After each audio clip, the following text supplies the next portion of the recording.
Midi Sud Radio Média, Valérie Expert, Gilles Gansman. Bonjour à toutes et à tous, j'espère que vous allez bien. Bonjour Gilles. Bonjour. Bienvenue dans ce 10h Média. Aujourd'hui on vous emmène très loin et à la fois tout près. On va vous emmener très loin avec la... Oui, mais on va vous emmener très loin avec la gagnante de Koh-Lanta. Ah oui, alors voilà, oui. c'était Gaëlle qui sera avec nous à 10h30. Mais on va vous parler de la Nationale 7. Stanislas Kralan, bonjour. Merci d'être avec nous. Vous êtes réalisateur et ce soir sur France 3 et sur France.tv à 21h en route quand la Nationale 7 révolutionna la gastronomie française. C'est un doc, on vous le disait, qui est juste avant l'émission, qui nous fait voyager dans le temps, qui raconte cette Nationale 7 et c'est vrai que vous le dites dans le documentaire au début, ça évoque quelque chose pour tout le monde, la Nationale 7. C'est quand on dit, enfin tout le monde, on va dire les plus de 20 ans, les plus de 30 ans peut-être, mais Nationale 7, ça résonne en nous. C'est une route mythique, c'est l'équivalent pour la France de la route 66 aux États-Unis. Beaucoup l'ont oublié aujourd'hui, beaucoup s'en souviennent aussi. La Nationale 7, c'était la route des vacances, celle des grandes migrations, presque ces transhumances du nord vers le sud du pays. De Saint-Paul à... de Paris jusqu'à Saint-Paul-de-Vence, donc qui va de Paris jusqu'à Menton, sur 1000 km, qui traverse une partie de la Bourgogne, la vallée du Rhône, Lyon, Vienne, Valence, Aix-en-Provence et qui va jusqu'à Nice après avoir traversé le massif de l'Estérel, donc qui traverse quelque part toute la géographie du pays, tous ces climats aussi, une grande partie de ces climats et de ces régions. Et c'est pas si étonnant qu'en fait elle ait attiré sur ses bords tous ces chefs qui ont vu arriver cette nouvelle clientèle d'automobilistes à partir de l'entre-deux-guerres. Chabran, Trois-Gros, Pic, Bocuse évidemment, à qui vous consacrez une très grande partie du doc. Tous ces restaurants qui sont devenus des références et la fierté de la gastronomie française. C'est des noms qu'on connaît tous, Pic, Trois-Gros, Bocuse, dans une moindre mesure peut-être la Mère Brasier, Fernand Point.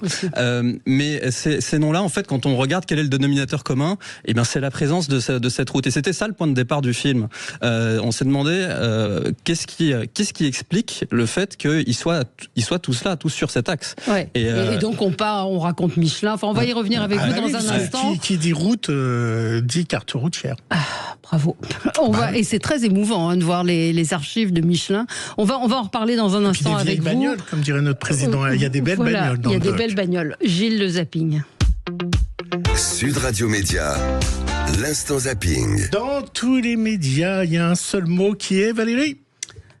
Conclave ? Non, canicule. Conclave, c'est fini. C'est mort, le coup. Iran, guerre... Non, canicule, je vous l'ai dit. Canicule, d'accord. Oui, canicule. Vous n'avez pas vu ? Vous ne savez pas que ça va faire 35-40 ?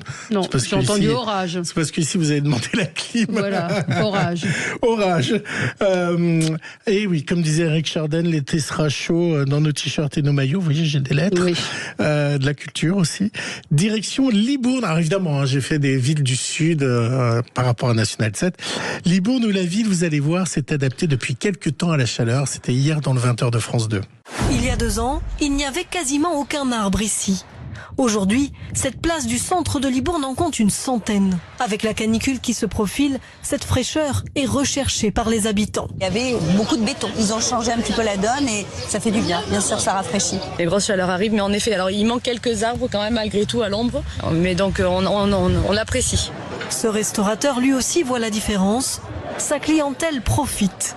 Ici avant, c'était là où nous sommes actuellement. Là, c'était un parking. Il n'y avait pas d'arbres, il n'y avait que des voitures, pas de terrasse. Voilà ce que mon établissement a gagné. Végétalisation, suppression de routes, mais aussi construction de fontaines. Donc c'est vraiment agréable, surtout pour les enfants. C'est les sujets qui m'ennuient le plus dans les JT, je dois dire. Vous savez, c'est toujours le compliment, le mot qui fait plaisir. La petite faveur dès le matin. La petite faveur le matin. Alors, là, je ne sais pas si ça vous plaît, parce que je suis resté sur la canicule, qui est quand même l'événement du jour.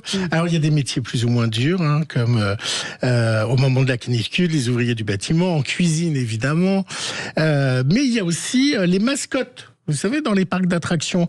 Et hier, Gulli a suivi une parade où ça a commencé à paniquer car les figurants, avec la canicule, échauffaient. Alors, ce son n'est pas pour vous, hein, il est pour notre réalisateur qui adore les parcs.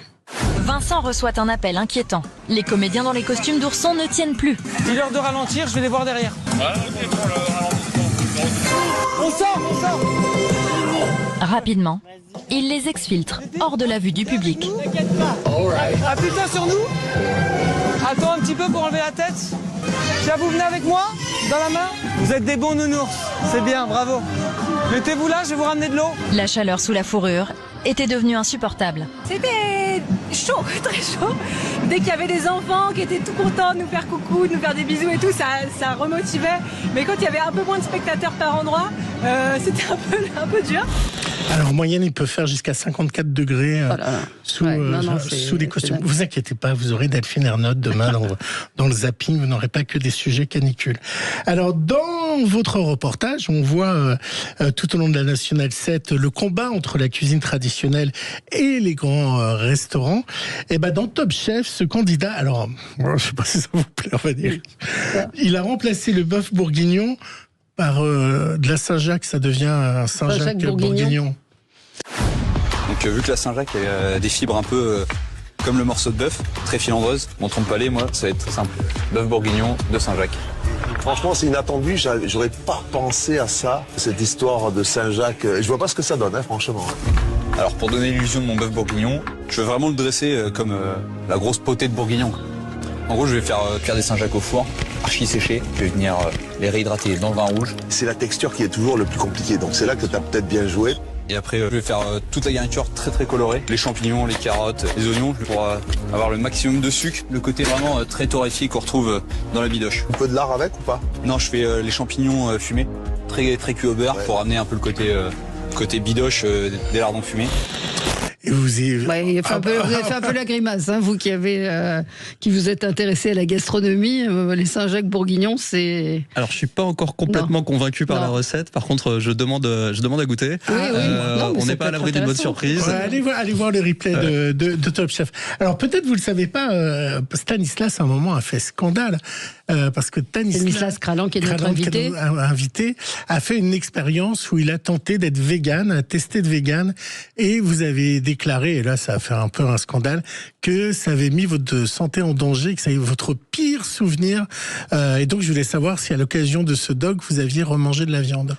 Alors j'ai bien entendu remanger de la viande. En fait, je remange de la viande depuis longtemps. Mais s'il y a quand même une cohérence dans tout ça, c'est que alors j'ai jamais vraiment réussi à être vegan, même végétarien. J'ai trouvé ça très très difficile. Je l'ai sans doute très mal fait. C'était un certain temps. Il n'y avait pas autant d'offres qu'aujourd'hui, d'alternatives, etc. En revanche, cette expérience-là, elle m'a quand même mis sur la piste du bon produit, notamment du bon produit en termes de viande et du bon produit animal en général. Et ça, c'est ce que on retrouve dans cette histoire-là de la Nationale 7, c'est-à-dire des produits locaux de bonne qualité. Et c'est ces produits-là, en fait, qui viennent donner un souffle nouveau à la gastronomie française, qui au début du XXe siècle est en fait une gastronomie qui est un peu morte, qui est standardisée, qui vont faire la même à Paris, Nice, New York, Londres. C'est les mêmes produits partout, avec de la tomate dans les sauces en toute saison. Enfin, c'est en fait une aberration. Et c'est la cuisine locale, celle des Français, la cuisine des régions, qui va venir rafraîchir la cuisine française et la définir pour des générations jusqu'à aujourd'hui. Et ça vous avez vraiment détraqué à ce point-là? Moi, j'étais très mal. Je pense qu'on peut tout à fait être végétarien ou végétalien. Par contre, c'est un petit challenge de le faire bien. C'est un challenge à la fois alimentaire, c'est un challenge social aussi. Moi, très clairement, je n'ai pas réussi cette mission. Voilà. Voilà. Mais on va voir d'ailleurs dans le doc, on voit l'évolution de la cuisine, on voit comment les chefs qui étaient, c'est dit dans le doc, des grouillots au début sont devenus des stars. Et puis l'arrivée des restos-routes qui va aussi bouleverser un certain nombre de principes gastronomiques. Voici une gourmandise qui va faire plaisir à notre Daniel Herrero national, qui va pouvoir allier deux de ses passions, la bonne bouffe et le rugby évidemment. Alors, on n'est pas très loin de la National 7, nous sommes à Souillac. Et là, un petit malin... Un petit peu quand même, hein. Vous n'avez pas de notion. Il va falloir sortir... un peu quand même. C'est pas tout près. C'est pas tout près. Il va falloir sortir votre carte. Il va falloir sortir votre 4 Michelin. Non, c'est pas vrai, John ne l'a pas dit. Je cherche une excuse. Nous sommes à Souillac, très loin de la National 7. Un petit malin a inventé un saucisson en forme de ballon de rugby. Allez voir, tapez Souillac ballon de rugby, saucisson. Vous allez voir, ils sont magnifiques. Reportage. Ça, c'est le premier saucisson en forme de ballon de rugby. Il s'appelle le 15. Il est fabriqué ici par nos soins, dans le Lot, à Souillac, à base de produits régionaux et locaux. Donc là, on est sur un saucisson, voilà, en forme de ballon de rugby en 3 dimensions, voilà, qui ressemble vraiment à un ballon de rugby. Et alors pourquoi un saucisson en forme de ballon de rugby? Et pourquoi pas, tiens. Dans tout métier, il y a un moment où il faut faire parler sa créativité aussi. Il faut faire parler son âme d'enfant. Et du coup, tu fais du rugby, toi? Et non, malheureusement, j'ai jamais. La dernière fois que j'ai joué au rugby, j'ai fini à l'hôpital avec un trauma crânien. J'avais 17 ans. Donc non, moi, je fais du hand. Ça peut ressembler à une fève de cacao aussi. Ouais, vous avez été voir sur le web. C'est mignon quand même, ça donne envie, non? Oui, bah c'est un saucisson. Effectivement, en forme avec une jolie étiquette qui rappelle en blanc et rouge le ballon de rugby. C'est une bonne idée, donc à Souillac. À noter d'ailleurs ce samedi sur Sud Radio, on vous fera vivre la finale du Top 14. C'est l'événement en direct de Sud Radio ce samedi dès 19h. Et mon petit doigt me dit, qui est toujours très bien informé, qu'il va avoir plein de surprises durant ce direct. Donc écoutez dès 19h. Enfin, écoutez tout le temps Sud Radio, la radio du rugby. Voilà. Le Stade de France n'a jamais vu autant de records avec le concert de Beyoncé qui a joué à guichet fermé, enfin surtout à guichet rempli. C'est la star la plus rentable qu'on ait eu au Stade de France, qui est même devant notre Jojo national. Je parle de Johnny Hallyday, en générant 39,7 millions. Je vous aimais pas quand je dis 39,7 millions de dollars, avec plus de 215 000 billets vendus. Incroyable. Ah ben on écoute Beyoncé, un extrait du live.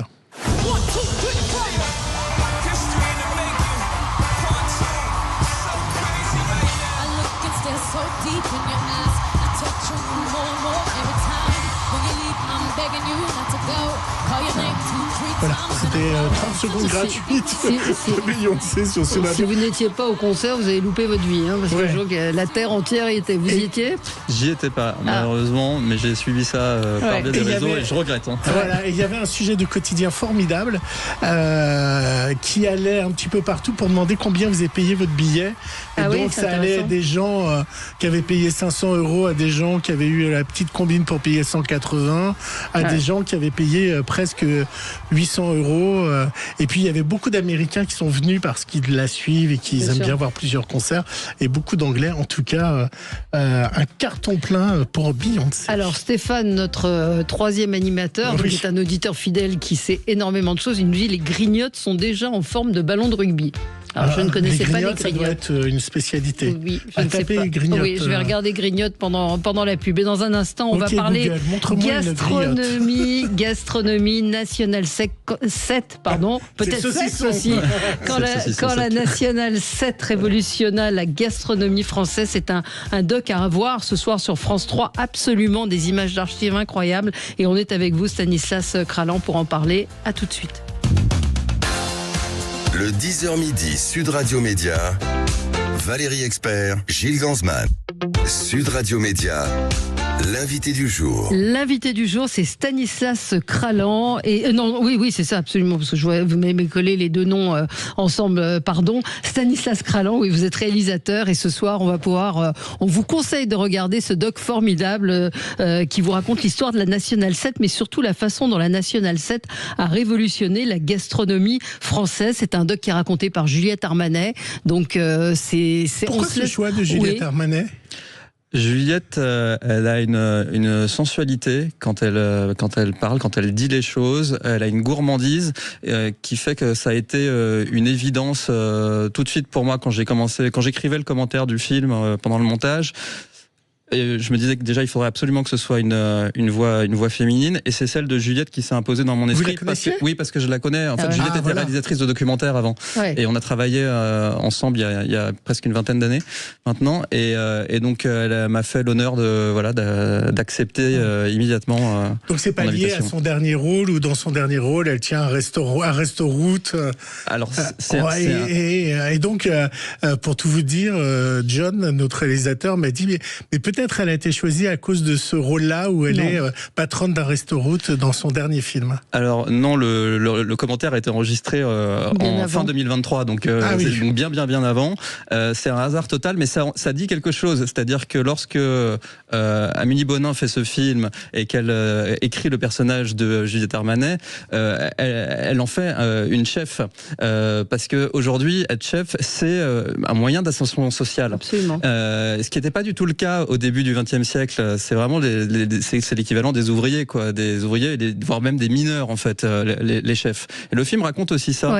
Il raconte cette émancipation des chefs qui deviennent des icônes et des évidences dans notre société, ce qui n'a pas toujours été le cas. Ce qui n'a pas été le cas, ce qu'ils racontent tous, ce que racontait Bernard Loiseau, ce que racontaient, ils étaient même des chefs plus jeunes aujourd'hui à qui on disait tu regardes, tu finiras comme lui si tu travailles pas. Aujourd'hui, sont pour beaucoup des stars. C'est donc l'histoire de la Nationale 7, mais c'est aussi l'histoire de la gastronomie, de l'évolution de la gastronomie, on le disait.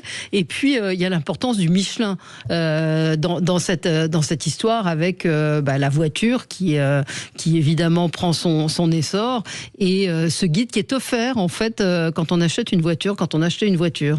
Alors à l'origine, à partir de 1900, oui, sa création, il est offert. Il y a que 3000 voitures à l'époque en France, et en fait il faut donner un coup de boost à l'automobile parce que personne n'y croit vraiment à l'automobile. C'est un truc pour gens riches. Ils vont faire des tours dans le bois de Boulogne, comme le dit très justement Thierry Dubois dans le film. Et donc il sert vraiment à donner l'impulsion à l'automobile pour rassurer les automobilistes en leur disant allez-y, prenez la route, vous allez trouver de l'essence, vous allez trouver un mécanicien, vous allez trouver un stock de pneus Michelin si jamais vous crevez, etc. Et petit à petit le guide va se muer en guide gastronomique. D'une part parce qu'au bout d'un certain temps après la Première Guerre mondiale, dans les années 20, le territoire est désormais maillé de garages, etc. Donc sa raison d'être est moindre. Mais parce qu'il y a un engouement pour la cuisine régionale. C'est-à-dire que les Français, c'est la première génération, l'entre-deux-guerres, à partir relativement massivement sur les routes, découvrir les spécialités locales, réelles ou fantasmées d'ailleurs. Certaines sont fantasmées.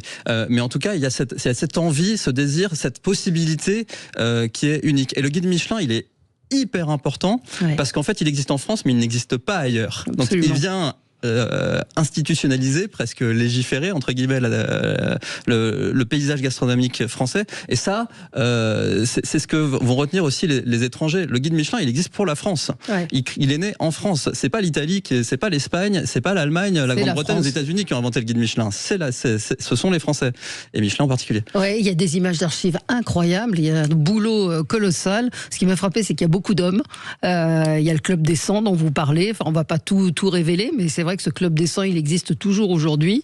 Il a été créé par un Irlandais, c'est ça? Non, non, c'est pas ça, je confonds, parce qu'à un moment, il y a un Irlandais, c'était quoi l'histoire? Qui fait un voyage en France, qui raconte à quel point il est frappé par les Français qui font cette pause déjeuner qui dure 2 heures où tout s'arrête, et il comprend pas quoi, la pause déjeuner des Français. Donc c'est un petit clin d'œil culturel, parce que c'est quand même une réalité encore aujourd'hui. Mais non, le Club des 100, il est créé par Louis Forest dans l'idée de partir à la découverte des spécialités locales. Donc on est en 1912, mais aussi de défendre la cuisine française face, en gros, je fais simple, mais aux bouillons cubes et Knorr qui sont un peu teutons, quoi. Et c'est vrai, pardon. Non, je voulais vous proposer, pour que nos auditeurs s'imprègnent de l'ambiance de ce documentaire qui nous a beaucoup plu, je vous propose d'avoir un petit passage où vous parlez de 3 gros.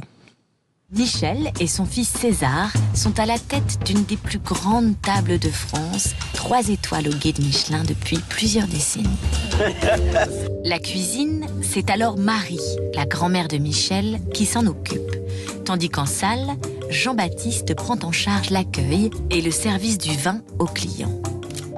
Ils ont 2 enfants, promis à un grand avenir, Jean et Pierre Troisgros, le père de Michel. Vous voyez, c'était très modeste, mais quand même, il y avait quand même ce point stratégique. La Nationale 7 est juste derrière. La gare est juste devant. La gare, c'est le PLM, hein, Paris-Lyon-Marseille. Et le garage Citroën, qui est juste en face. Et c'était, au départ, le sujet. J'arrive de Paris et je laissais ma voiture éventuellement en face pour réviser les niveaux d'huile, voir la pression des pneus. Pendant ce temps, la règle, c'était de déjeuner chez Trois Gros. Et sitôt mon déjeuner fini, ma voiture était prête, je reprenais la route. La vie est belle. Tout est dit. C'est-à-dire que là, donc, on a le garage qui est en face du restaurant, la Nationale 7 derrière, le train devant, parce qu'il y a encore des gens qui prennent le train. C'est l'ancien monde, quelque part, le train, mais il faut quand même être présent. Et voilà. Et les grands-parents de Michel Trois Gros, Jean-Baptiste et Marie, sont bourguignons. Ils sont... archétypique de ces générations de cuisiniers, de restaurateurs qui vont s'installer au bord de la route pour bénéficier de cette nouvelle manne, de cette nouvelle clientèle. La carte de cette époque, vous avez retrouvé le menu ou la carte de cette époque? Oui, c'est des choses assez... que je raconte dans le film, de cervelas, lentilles vertes du puits, le jarret de veau poché, l'omelette au sucre flambé, il y a le saumon à l'oseille de Bocuse. Le clafoutis de potimarron. Alors le saumon à l'oseille, c'est les Trois Gros, mais c'est la génération d'après. C'est une autre histoire, le saumon à l'oseille. Et c'est vrai que ce sont des générations de restaurateurs, que ce soit Chabran, qui est un petit peu moins connu, Pic, Trois Gros, tous ont eu une descendance qui a continué dans une cuisine parfois un peu forcément différente, mais ce sont des sagas familiales aussi. Dynasties, c'est des dynasties qui se réinventent à chaque génération, et parfois la dynastie se fait pas forcément au sein même de la famille. C'est-à-dire que quelqu'un comme Paul Bocuse, son restaurant est au bord de la Saône, à Lyon, il n'est pas directement sur la Nationale 7. Par contre, Lyon, c'est vraiment la rotule de la Nationale 7. Mais Bocuse est formé par la mère Brasier et par Fernand Point. Les deux grandes figures de la Nationale 7 pendant l'entre-deux-guerres. Donc en fait, lui-même est un pur enfant de la Nationale 7 dans ce qu'elle a réinventé en termes de création culinaire. C'est vrai que, pardon, juste ce que vous disiez tout à l'heure, c'est que ça a permis aussi aux Français de découvrir des plats régionaux. Et il y a Jean-Robert Pitt qui est vraiment des personnalités qui connaît peut-être le mieux la cuisine française, qui est géographe, donc qui connaît bien les régions, et il explique comment, en fait, avant le XXe siècle, les Français bougeaient très peu. Ce qu'on disait, il n'y a pas de voiture, le train, c'était une expédition. Et donc, c'est vrai que cette Nationale 7, elle a permis aussi de découvrir une autre cuisine. Oui, en fait, les Français ne connaissent que la cuisine locale. Alors les Parisiens, les grands bourgeois, les aristocrates connaissent la grande cuisine, mais cette grande cuisine, c'est la même dans tous leurs lieux de villégiature et de résidence. Ils connaissent pas la cuisine des régions. Les Français, le breton, il connaît son quiga-farce, ses galettes, etc. L'Alsacien, sa choucroute, enfin... Oui. Avant 14, il n'est pas vraiment, il n'est pas français. Oui. Le Lyonnais, c'est les quenelles. Voilà. Je cherchais le mot, c'est quenelle. Bon, il n'y a pas ce brassage encore, et les Français sont très très très sédentaires. On a du mal à l'imaginer aujourd'hui parce qu'on est vraiment mobile sur tout le territoire et extrêmement facilement. Mais ce brassage, c'est ce qui est venu redonner des couleurs à la cuisine du pays et à la création culinaire. C'est-à-dire que sans ça, je pense pas que on ait le même rapport à la cuisine aujourd'hui et que les chefs aient le même statut ni la même réputation. Alors Stanislas, retour en 2025, dans 10 jours ce sont les vacances. Je prends ma tuture, je vais en vacances, je prends la Nationale 7, je m'arrête tout pour manger. Ça dépend de votre budget. Oui, c'est ça. C'est ça, parce que tous sont devenus des restaurants gastronomiques. Oui, ce qui n'était pas le cas. Ce qui n'était pas forcément le cas avant. C'était d'où l'intérêt du Michelin, c'était qui permettait de savoir lesquels sortaient du lot. Alors, un budget moyen et un budget élevé. Budget moyen, je dirais tout de suite chez Michel Chabran. On est à Pont de l'Isère, juste avant Valence. Formidable. Le restaurant et l'hôtel viennent d'être refaits. On y mange divinement bien. On y est accueilli d'une façon merveilleuse. Michel est présent dans le film. Au tout début, c'est lui qui ouvre. C'est lui qui ouvre le film. C'est une personne d'une générosité extraordinaire. Si on a un petit peu plus d'argent, on peut aller à la Pyramide à Vienne, chez Patrick Henry Roux. Maison mythique qui fait celle de Fernand Point, l'un des plus grands chefs, le plus grand chef de l'entre-deux-guerres. Si on a encore un peu plus de budget, on peut aussi à Lyon s'arrêter chez Bocuse. Une des plus belles étapes qu'on puisse faire sur la Nationale 7 aujourd'hui, et ça vaut le coup de le faire une fois dans sa vie, je pense, c'est d'aller chez Trois Gros à côté de Roanne. Vous avez eu du mal. Chez Trois Gros, vous vous laissez faire. Oui, vous laissez. Oui, vous vous laissez faire. Ouais. Vous pouvez demander le saumon. Vous pouvez commander le saumon à l'oseille, ils le font toujours. Mais je mange pas de poisson. Non, Valérie, allez manger une fondue. Allez manger une fondue. Non, mais il y a plein de choses. Effectivement, le mieux est de se laisser faire. Il y a des menus exceptionnels qui sont. Mais c'est comme disait aussi Bernard Loiseau, on casse la tirelire quand on va dans ces restaurants-là.